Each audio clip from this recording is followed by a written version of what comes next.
For the past couple years, the Las Vegas Grand Prix has become a hot topic within the Formula One community. While what happens in Vegas may stay in Vegas, what about something that maybe should never have happened at all?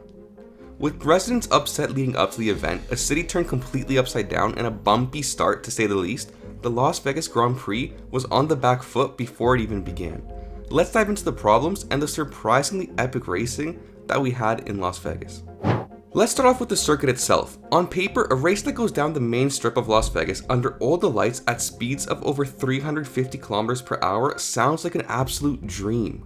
But if we take out the glamour and flash, the track is basically just a lot of straight sections on a street circuit that has no support races on freshly paved asphalt. And if we dive even deeper into the layout, we can see that it was in fact basically inspired by a pig. On top of that, the race was set to take place at 10 p.m. Now, the temperature in Vegas in November can go down to about 8 degrees at night. A cold track with long straights on cold tires on a narrow street circuit would surely lead to a lot of issues, and frankly, straight up dangerous. However, after watching the race, I can confidently say that the track lives up to the hype in terms of racing. Las Vegas delivered. With 99 overtakes, which is the most in a dry race since the Chinese Grand Prix back in 2016, there was definitely no shortage of action. Coupled with some actual racing at the front of the grid and an absolutely incredible overtake from Charles Leclerc, there was enough on-track action to keep us hooked. Despite the limitations that came with it, the Las Vegas Grand Prix had its instances of brilliance and nail-biting duels, which showcased both the ability of the drivers in different racing conditions. But beyond the racing, there were significant concerns that had come up regarding the overall infrastructure surrounding the Las Vegas Grand Prix on this weekend.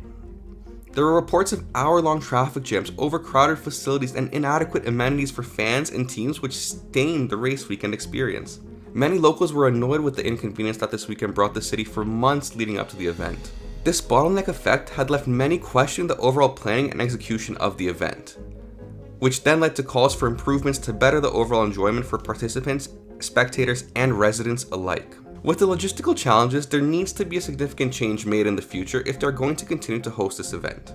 Backlash from residents and workers starting to fight back against this event is something F1 definitely does not want and could affect the future of this event long term. Another one of the significant challenges faced by the Las Vegas Grand Prix is the struggle to establish a passionate and engaged fan base. Despite the city's reputation for vibrant entertainment, the Grand Prix didn't become a cornerstone event that captivated the local community.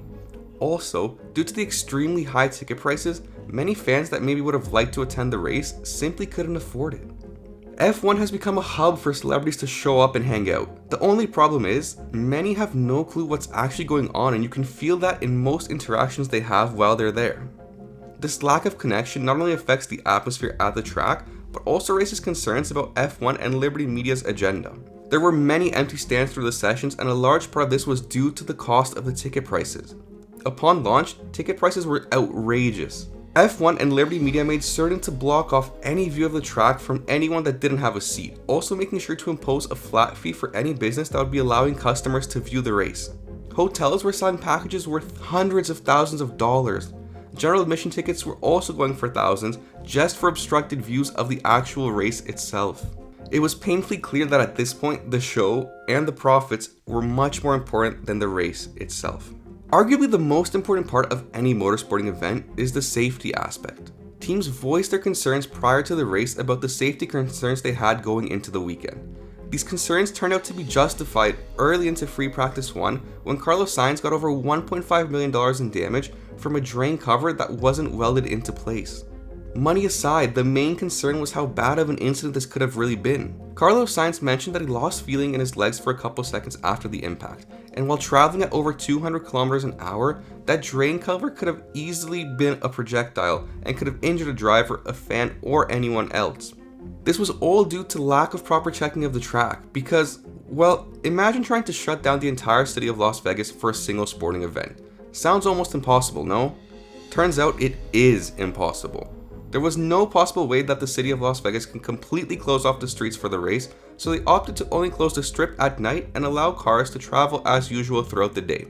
This made it very difficult to get everything ready between the time the circuit was closed off and FP1 began. But honestly, there's absolutely no way that this situation should have happened. There needs to be a better solution going forward because otherwise these situations could repeat themselves, and next time we may not be so lucky. The Las Vegas Grand Prix appears to be at a crossroads, facing challenges that demand careful consideration and well thought out solutions. While criticisms regarding the event itself are valid and need answering, it's crucial to recognize the event's positive attributes as well.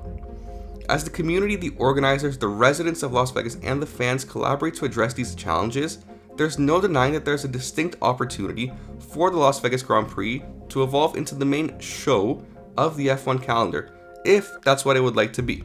And right now, the saving grace of the Las Vegas Grand Prix is not the show or the glitz or the glamour, but the racing. And if we think about it, that's why we all got into Formula 1 in the first place, right?